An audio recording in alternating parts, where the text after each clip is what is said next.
Supongamos que estás caminando por la selva tropical amazónica. De pronto ves un tronco que bloquea el paso. Te acercas e intentas pasar por encima de él.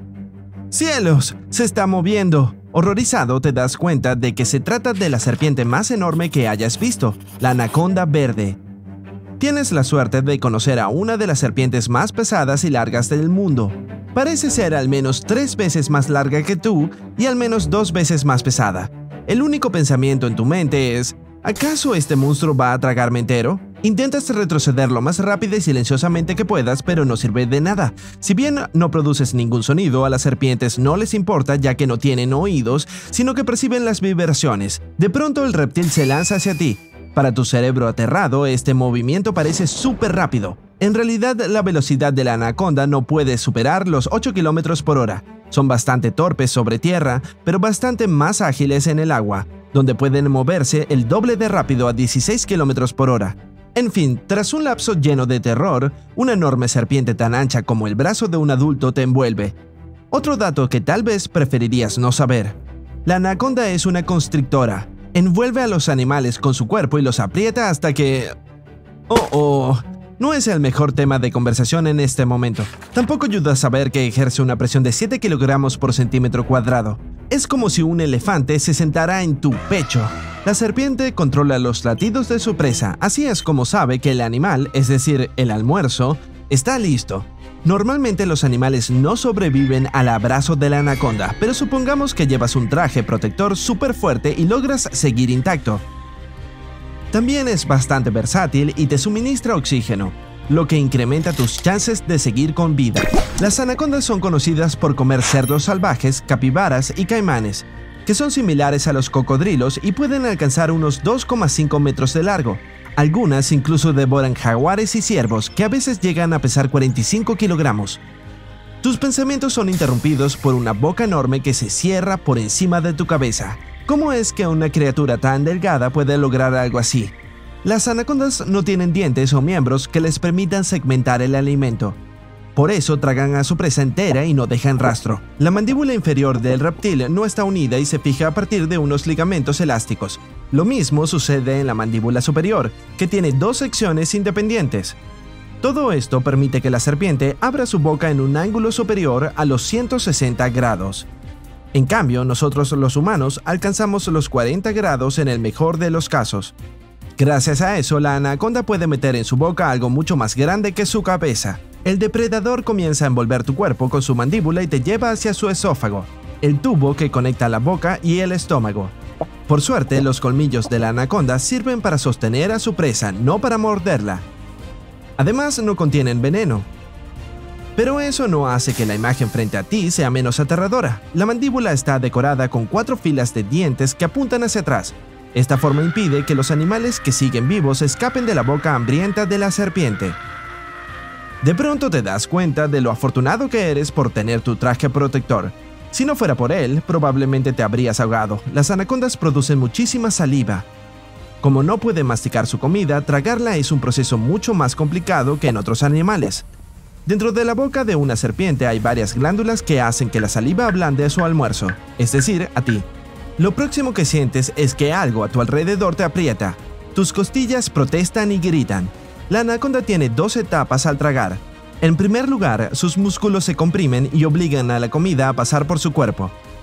Eso es lo que sientes en este momento. Después, se mueve y dobla su cuerpo y su columna vertebral para que las costillas compriman a la presa. Esta presión hace que la comida se vuelva más pequeña. Si fueras capaz de ver todo el proceso, parecería que la serpiente está moviéndose en torno a ti. Estás incómodo, hace mucho calor, no puedes moverte y tu cuerpo se dobla constantemente. El reptil te está llevando a su estómago. Después de un rato, los movimientos se detienen. Parece que has llegado a tu destino. No tienes vecinos, la anaconda solo puede comer una cosa a la vez. Si pudieras verla desde adentro y afuera al mismo tiempo, notarías que su estómago está terriblemente hinchado. Además, tiene una inconfundible forma humana. Esto es posible porque la serpiente carece de esternón, así que sus costillas se mueven libremente y pueden abrirse de forma considerable. Una vez que estás bien asegurado dentro de la serpiente, sientes que empieza a moverse. ¡Cielos! ¿Qué sucede? Nada raro. La anaconda está buscando un lugar seguro donde digerirte. Tu peso dentro del estómago le trae dificultades para trasladarse, lo que la hace vulnerable. Además, su cuerpo está a punto de gastar toneladas de energía para digerir un alimento de tu tamaño. Al igual que todas las serpientes, las anacondas son de sangre fría. Necesitan un lugar cálido para acelerar su metabolismo. Una serpiente con frío tendrá grandes problemas de digestión.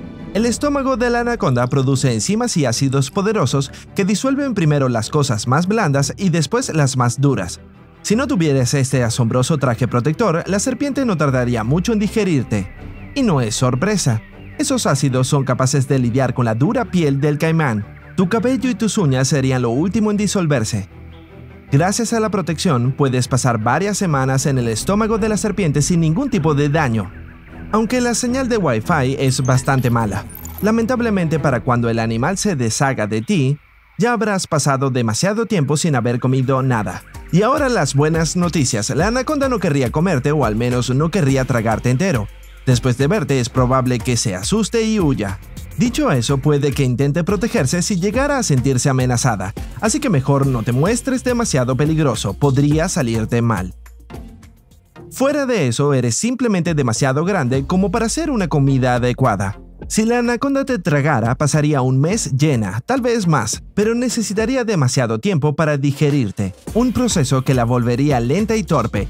En lugar de ser un depredador temido, podría convertirse en una presa. Ahora aléjate de esa serpiente tronco frente a ti. Despacio, con cuidado. Debe ser tu día de suerte. La anaconda no se sintió amenazada y no le interesa devorarte. ¡Santas serpientes! ¡Hola a todos! Me llamo Tobías y durante mucho tiempo viví con la familia más asombrosa jamás. Tenía todo lo que necesitaba, bocadillos sabrosos y todo el amor y las caricias de barriga que pudiera pedir. Pero un día todo cambió. Era otro día ordinario. Desperté a mis humanos y desayuné. Estaba por tomar una siesta cuando mi mejor amiga en todo el mundo, Karen, dijo que teníamos que irnos. ¡Hurra! Supongo que nos iremos a una aventura. Me subí al asiento del auto. Estaba muy emocionado. ¿A dónde iríamos esta vez? ¿Qué haríamos? De seguro sería algo muy especial. Me encanta estar en el auto, así que los minutos que siguieron fueron los mejores. Saqué la cabeza para ver todos los edificios y los árboles que pasaban. Lo único que me molestaba era que Karen hablaba por teléfono todo el tiempo. El auto se detuvo por fin. Salí para estirar las patas y moverme un poco. Estábamos en el jardín más grande y hermoso que hubiera visto jamás. Ah, ya entiendo. Vamos a pasear, ¿verdad? Pero apenas comencé a oler la zona y a buscar una buena rama para jugar, Karen regresó al auto y se alejó a toda velocidad. Muy bien, quizás era un nuevo tipo de escondidas, como las que tanto jugábamos en la casa. O quizás era como esa película que vimos juntos donde un perro esperaba todos los días a que su dueño regresara. Asumí que era eso. Simplemente tendría que esperar a que Karen regresara. Entonces me daría un premio por ser un buen chico como ella siempre decía y regresaríamos a casa. Hice lo que tenía que hacer. Esperé a Karen mientras miraba a los autos pasar. El próximo será el de ella. Muy bien, ese no. Pero el siguiente tiene que ser, ¿o no? Ya estaba oscureciendo y un pensamiento apareció en mi cabeza. ¿Y si Karen no regresaba? En ese momento me di cuenta de que lo mejor sería regresar solo a casa. Comencé a caminar. Estaba cansado, estaba cada vez más oscuro y frío, y tenía mucha hambre. Pasado un tiempo encontré un bote de basura y no pude evitar mirar adentro. Alguien había dejado un par de perros calientes. No olían muy frescos que digamos, pero tenía tanta hambre que los devoré y seguí camino a casa. Me pregunté qué había hecho mal. ¿Por qué me estaban castigando? No me había comportado de la mejor manera últimamente, es cierto, pero ellos nunca tuvieron problemas con eso. Se estaba haciendo muy tarde y yo estaba tan cansado que decidí dormir un momento. Encontré una especie de alfombra sucia junto a otros botes de basura, me metí debajo de él para no pasar tanto frío y me quedé dormido. Me desperté con el sonido de bocinas. ¿Qué está pasando? ¿Por qué me quedé dormido debajo de una alfombra? Como sea, es hora de despertar a Karen y a Matías. Tuve un sueño muy raro anoche, pero tan pronto como salí de la alfombra, comprendí que no había sido un sueño. Todo eso había ocurrido. Me sentía muy solo, abandonado y hambriento. Encontré otro bocadillo casi podrido en el suelo y decidí seguir caminando. Llegué a un lugar con muchísimas personas caminando y autos por todas partes. Estaba completamente perdido. Algunos humanos me miraban de manera rara y caminaban a mi alrededor. Otros intentaron acariciarme. Estaba tan abrumado por la situación que corrí al primer callejón que encontré. Pero ahí encontré otro problema. Había otros 2 perros ahí. No estaban muy felices de verme. «Oigan, estoy tratando de encontrar mi hogar. Ya me voy». ¿Qué hogar?, dijo uno de ellos. Les conté toda la historia de Karen y yo, cómo había llegado hasta ahí, y les pregunté si habían visto una casa como la mía. Cuando terminé, el otro dijo: ¿Sabes que te abandonaron, cierto? ¿Qué? ¡Claro que no! Nunca harían algo así.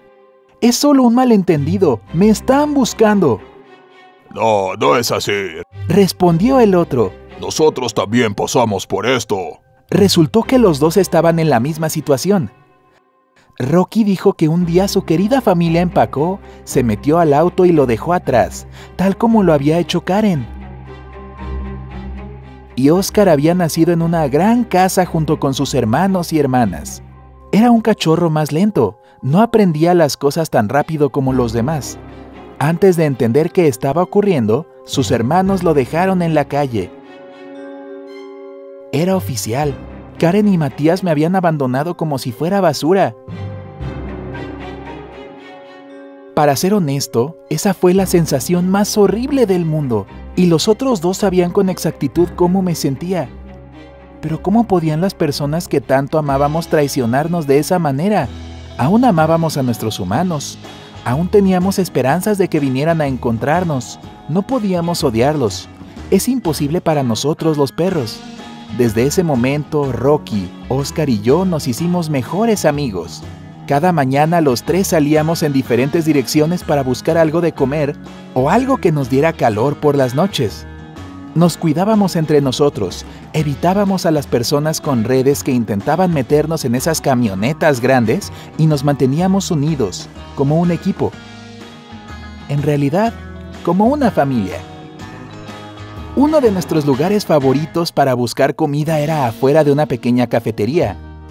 Karen y Matías solían ir a lugares como ese. Un día, una humana me notó esperando en una esquina mientras ella arrojaba comida. Para ese entonces ya había aprendido que lamentablemente no todos los humanos son buenos. Algunos de ellos no podían esperar a que me alejara de ellos o me gritaban ¡fuera! Pero esta mujer me sonrió y me dijo: ¿tienes hambre, pequeño? Espera un segundo. Y regresó con un plato con el trozo de carne más apetecible que había visto jamás. Pero, ¿y si era una trampa? No me moví. Ella volvió a sonreír y dijo: no tengas miedo. Si estás asustado, lo dejaré aquí. En cuanto se fue, comí todo de un bocado, olvidándome por completo de mis amigos. Era lo mejor que había comido en semanas. De todas maneras, encontré algunos buenos bocadillos para cenar con mis amigos. Seguí yendo a la cafetería. Descubrí que la mujer se llamaba Alicia y que cocinaba en ese lugar. Todos los días me contaba algo de ella, me dejaba comida y regresaba a la cocina. En una oportunidad me di cuenta de que confiaba en ella lo suficiente como para tomar la comida de inmediato. Ella se sorprendió, pero sonrió como siempre y me acarició.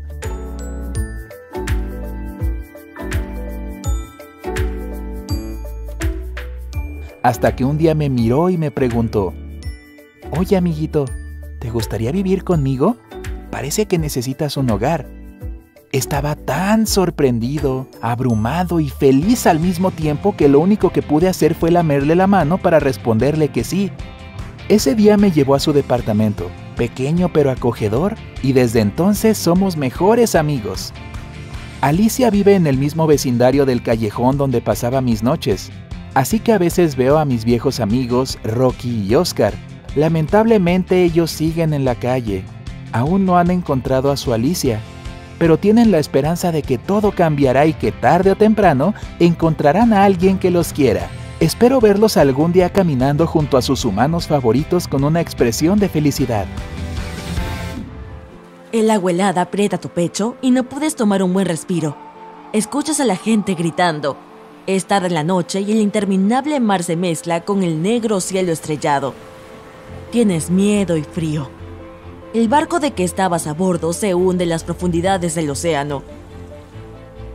La gente que ha estado en un naufragio a menudo sigue teniendo miedo al agua por el resto de sus vidas, pero la mujer cuya historia escucharás no sobrevivió a uno, ni siquiera a dos, sino a 3 desastres navales y continuó trabajando en cruceros como camarera. Conoce a Violet Jessop, la señorita inhundible. Su infancia se puede describir en una palabra: corta. Tuvo que crecer rápidamente para cuidar de sus hermanos. Violet era la mayor de 9 hijos. La vida se hizo aún más difícil cuando se puso muy enferma. Los médicos estaban seguros de que no sobreviviría, pero lo hizo. A temprana edad se mudó a Inglaterra con su madre, cuidó de sus hermanas y asistió a un colegio de monjas. Su madre trabajaba como camarera en el mar y cuando cayó enferma, la joven Violet siguió sus pasos. Pero debido a su juventud y belleza, nadie quiso contratarla. Pensaban que distraería a los pasajeros y a la tripulación. Sin embargo, Violet no se rindió y fue a una de las entrevistas con su peor ropa y con el cabello desaliñado. Quería demostrar que estaba lista para trabajar duro en el barco y así era, la chica fue contratada. Los primeros 2 años pasaron tranquilamente, pero luego, dependiendo de cómo lo veas, una serie de eventos desafortunados o afortunados comenzó. En 1910, Violet comenzó un trabajo en el transatlántico más lujoso de la época, el Royal Mail Ship Olympic. El barco navegó el Atlántico de Inglaterra a Estados Unidos. Los ingenieros no se centraron en la velocidad del barco, sino en su comodidad. Violet trabajó en él y se le pagaron solo 2 libras al mes, lo equivalente a 200 libras hoy en día. El duro trabajo en la cubierta del barco de la mañana a la noche no asustaba a Violet. Le encantaba el trabajo. Le gustaba hablar con la gente y disfrutaba de las hermosas vistas del Atlántico. Así que el 20 de septiembre de 1911, Violet trabajaba en la cubierta como de costumbre. El mar estaba tranquilo y el clima era excelente. Nada pintaba mal.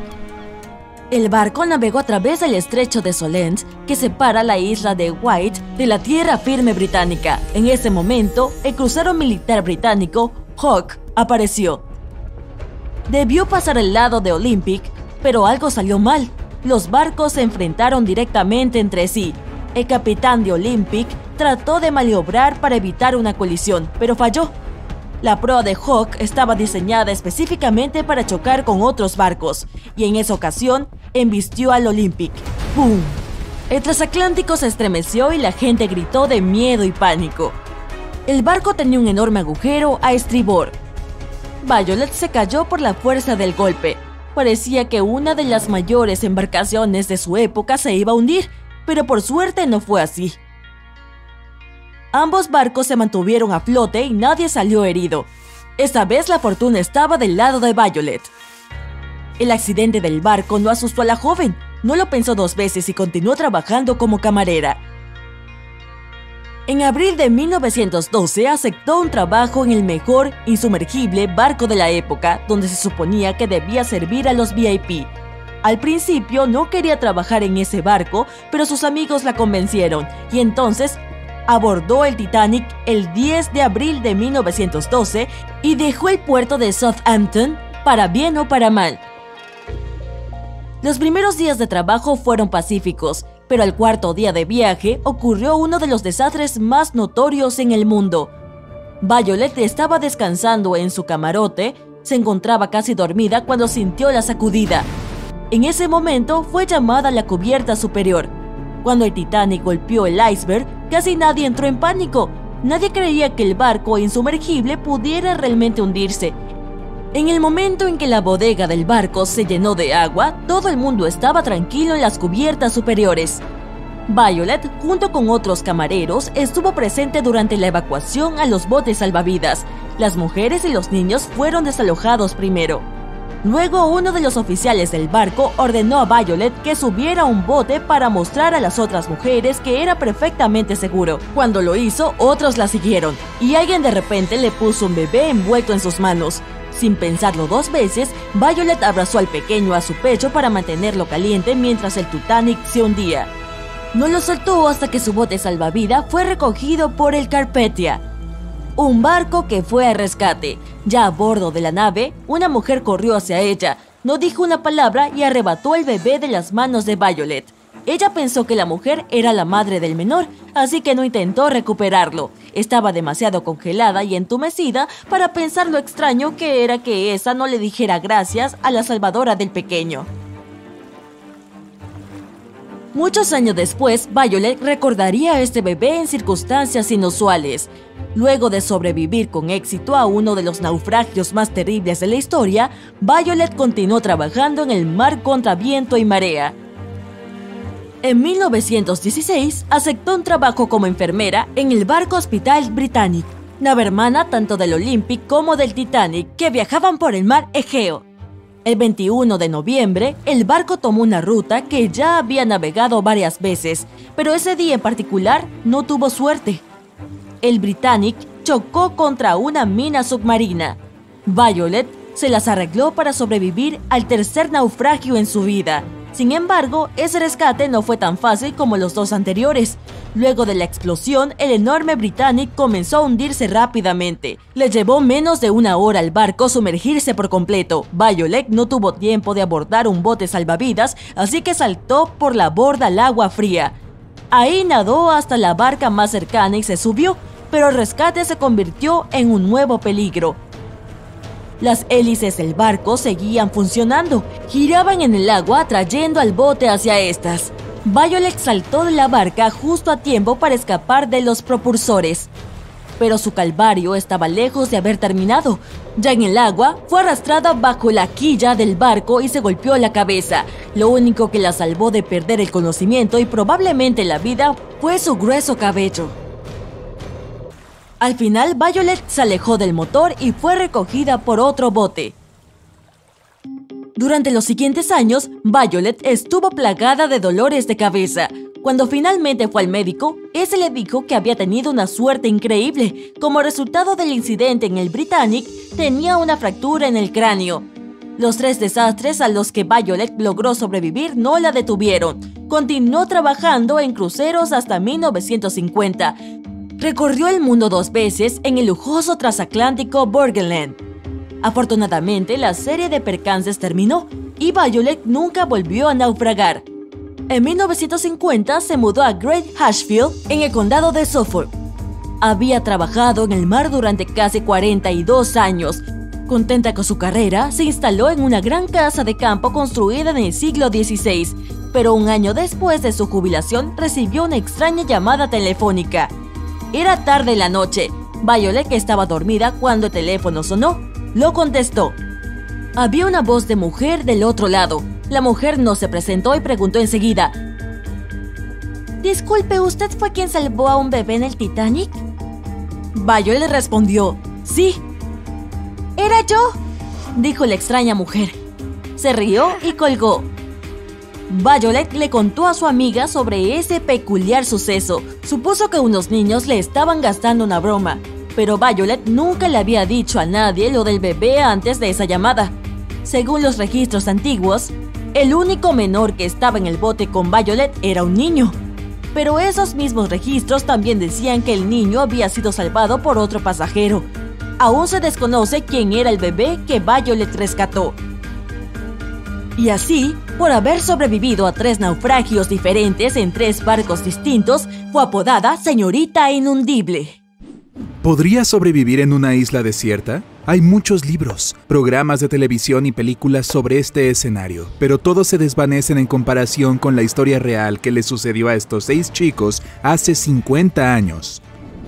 En 1966, un australiano llamado Peter Warner fue a Tasmania, donde tenía su propia flota pesquera.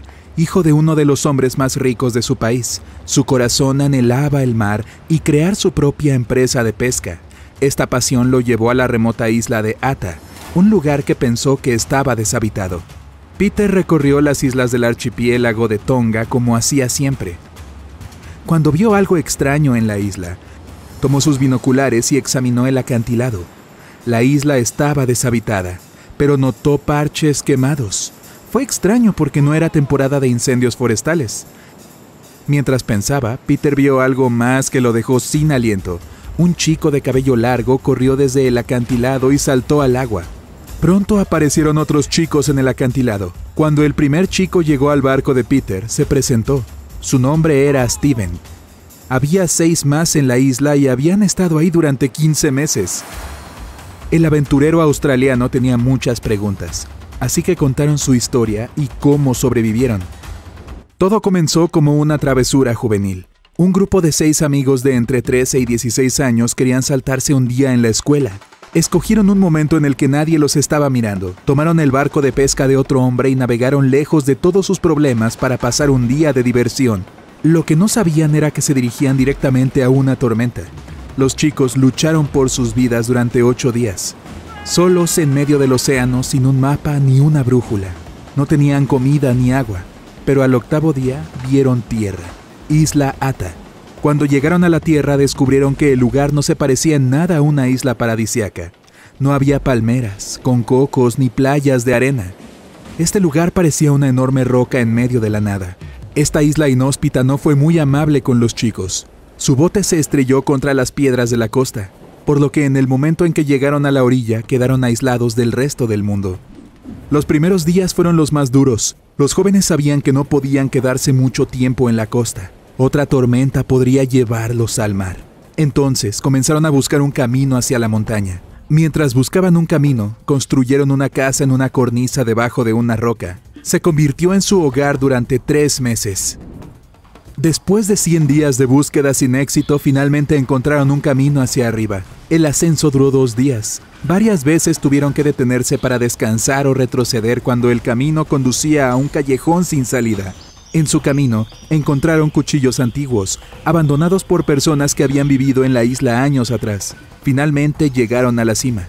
No se parecía en nada a la naturaleza dura de abajo. De hecho, los chicos estaban felices de quedarse ahí en la cima, tranquilas, sin viento, con montones de árboles frutales. Se las arreglaron para hacer un fuego, recordando cómo encender una llama con herramientas simples. Una vez que se encendió el fuego, nunca lo dejaron desatendido, por lo que no se apagó durante más de 1 año. A partir de ese día, los adolescentes cocinaron plátanos verdes, frijoles silvestres, pájaros o cualquier otro alimento que pudieran encontrar. Pero, ¿y el agua? Bueno, los chicos también encontraron una solución para este problema. Uno de ellos recordó cómo obtener agua de los troncos de los árboles. Se necesitaron 4 días para cavar lo suficientemente profundo para obtenerla, pero funcionó.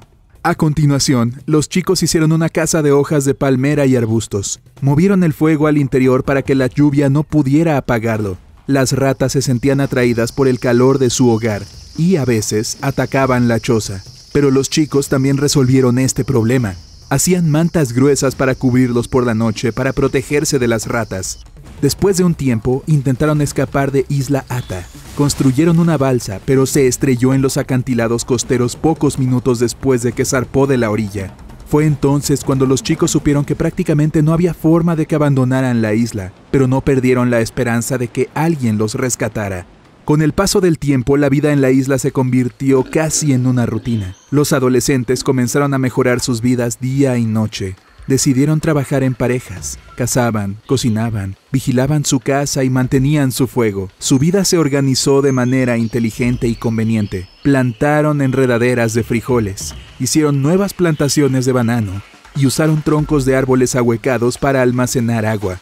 Incluso encontraron pollos que alguna vez fueron criados por la gente que solía vivir en la isla, por lo que pronto agregaron huevos de gallina a su dieta. Algunos días fueron más duros que otros. Una noche un árbol enorme cayó a centímetros de su casa, pero la situación más aterradora ocurrió durante una expedición de captura de aves. Uno de los muchachos subió al acantilado para buscar huevos. Fue más lejos de lo habitual, con la esperanza de encontrar más nidos, cuando de repente resbaló y cayó por el acantilado. Sus amigos lo encontraron abajo, con una pierna rota. Lo ayudaron a volver a subir y lo cuidaron. Colocaron su pierna entre hojas de coco y hojas de palma. Si bien el chico herido no podía caminar, los otros hicieron su trabajo, dejándolo descansar y recuperarse. Después de 4 meses, el chico pudo volver al trabajo. La cicatriz en su pierna permaneció, pero pudo caminar de nuevo. Después de 6 meses en Ata, los chicos sintieron que ya habían pasado una eternidad en la isla. A veces discutían, pero sabían que necesitaban depender el uno del otro para sobrevivir. Siempre que ocurría una pelea, simplemente se iban a la jungla y pasaban un tiempo solos. Después de eso, generalmente resolvían su conflicto de manera pacífica y continuaban trabajando juntos. Cuando los chicos se aburrían, componían canciones y tocaban instrumentos musicales hechos a mano. A menudo se sentían infelices en la isla, pero su salud física era muy buena. Entrenaban y ejercitaban todos los días, y a veces incluso organizaban partidos de tenis y boxeo. 4 estaciones cambiaron, pero su rutina diaria fue la misma, día a día, hasta que de repente escucharon un grito desde el mirador. ¡Se acerca un barco! Este era el barco de Peter Warner. Los adolescentes hicieron todo lo posible para hacerse notar. Uno de ellos corrió hacia la orilla y los otros gritaron a todo pulmón. Los muchachos nadaron hasta el bote lo más rápido que pudieron. Su mayor temor era que la gente se fuera y los dejara en la isla. Pero el bote se quedó y pronto los 6 chicos estaban alrededor del bote. El capitán Warner y su tripulación no bajaron la escalera de inmediato. Tenían miedo de estos chicos salvajes. Los náufragos no llevaban ropa. Tenían el pelo largo y la cara sucia, pero hablaban su idioma. Así que le contaron su historia al australiano. Él les creyó a los muchachos, los hizo subir a bordo y llamó a las autoridades de Tonga por radio. Este fue el día en que los chicos fueron rescatados y regresaron a la civilización. Cuando el barco con los supervivientes regresó a su isla natal de Haafeba, casi todos los residentes estaban esperando a lo largo del paseo marítimo para darles la bienvenida. Los familiares de los niños, que pensaban que nunca los volverían a ver, lloraron de alegría, besaron y abrazaron a sus queridos hijos y hermanos. Todos celebraron su regreso. Pero algo salió mal una vez que los chicos estuvieron en casa. Peter vio que los chicos no se presentaban a una fiesta en su honor. Pronto descubrió que los chicos estaban en la cárcel. El dueño del barco que los muchachos habían tomado hace 15 meses decidió presentar cargos, y los muchachos fueron encerrados. Pero Peter Warner salvó a los chicos una vez más. Pensó que la saga del náufrago era un material cinematográfico perfecto, y vendió los derechos de la historia al canal de televisión australiano. Usó el dinero para pagarle al pescador su viejo barco. Después de eso, los chicos fueron puestos en libertad. El capitán Warner se convirtió en un héroe nacional. Incluso recibió un mensaje del rey de Tonga. Su Alteza Real lo invitó a una audiencia. Cuando llegó el capitán Warner, el rey le agradeció por rescatar a los niños y le preguntó qué podría querer como recompensa. Peter Warner no lo pensó demasiado. Le pidió al rey que le permitiera iniciar un negocio de pesca de langosta en esas aguas, y el rey dijo que sí. Así que el sueño de Peter Warner se hizo realidad. Dejó la empresa de su padre y compró un nuevo barco de pesca. Y los chicos se hicieron miembros de su tripulación y navegaron alrededor del mundo con el capitán Warner. Damas y caballeros, habla el capitán. Bienvenidos a bordo del vuelo 914. Pónganse los cinturones de seguridad y observen el letrero de no fumar. Despegaremos en 5 minutos. Cuando estemos en la altitud de crucero, se les servirán refrigerios. Nuestro vuelo durará 37 años. Les deseamos un agradable viaje. ¿Qué harías si te fueras de vacaciones a otra ciudad y de repente te encontraras en otro país? Supongo que los tipos más aventureros disfrutarían incluso de tal cambio de planes, pero la mayoría de nosotros estaríamos confundidos. De todos modos, apuesto que incluso los más temerarios de los aventureros al menos levantarán una ceja si se les dice que volaron por cerca de medio siglo. El 2 de julio de 1955, un avión hizo su camino desde Nueva York a Miami, Florida. Era un buen día soleado, y 57 pasajeros a bordo estaban ansiosos por ver las cálidas playas y palmeras de Florida. El avión despegó sin problemas, pero 3 horas después, cuando ya debería haber aterrizado en el aeropuerto de destino, no se veía por ninguna parte. Los radares de la torre de control en Miami no mostraron ningún avión que se acercara, y tampoco se recibieron señales de socorro. Cuando el control de tráfico aéreo se contactó con la torre de Nueva York, recibieron una respuesta desconcertante. el vuelo 914 simplemente desapareció de los radares en el aire. Todo indicaba que el avión se había perdido. Aparte de haber desaparecido de los radares, el control de tráfico aéreo no podía comunicarse con los pilotos con la radio. El DC-4 simplemente se desvaneció en el aire, sin dejar rastro de sí mismo ni de ninguna de las personas a bordo. La investigación se inició de inmediato. La ruta de vuelo tomó el avión sobre una parte del Océano Atlántico, y parecía que la única explicación de su desaparición era que se estrelló en algún lugar del camino. Se desplegaron equipos de rescate. La Guardia Costera estaba explorando las aguas, pero aún así no tuvo suerte. No se encontró una sola pieza del avión perdido. Los investigadores solo pudieron encogerse de hombros, consternados. 61 personas, pasajeros más la tripulación, simplemente desaparecieron con una enorme máquina voladora. Finalmente, aunque el caso nunca se resolvió realmente, hubo una declaración oficial de que el avión se estrelló y se llevó la vida de todos a bordo. Pero a pesar de las numerosas preguntas de los familiares afligidos, nadie pudo decir lo que realmente sucedió con el vuelo 914. Hasta 37 años después, al menos. Cambio de escenario. Ahora es el 9 de septiembre de 1992 y estamos en Caracas, Venezuela. Es un día perfectamente normal para Juan de la Corte, controlador de tráfico aéreo en el aeropuerto de Caracas. Se presentó en el trabajo, hizo un poco de café y tomó asiento, con vistas a los vuelos. Estaba dando algunos comentarios menores sobre un vuelo en curso, cuando sucedió algo extraño. Aparentemente de la nada, un nuevo punto apareció en el radar. Era como si un avión hubiera aparecido de la nada. O como si se hubiera escondido del radar y ahora hubiera decidido aparecer. De cualquier manera, era algo extraño de ver cerca de un aeropuerto civil. Y de la Corte revisó las lecturas varias veces, pensando al principio que era un error. Sin embargo, no fue así. Las lecturas fueron correctas y pronto él y sus colegas pudieron verlo con sus propios ojos. En menos de 10 minutos, el culpable apareció en el campo de visión.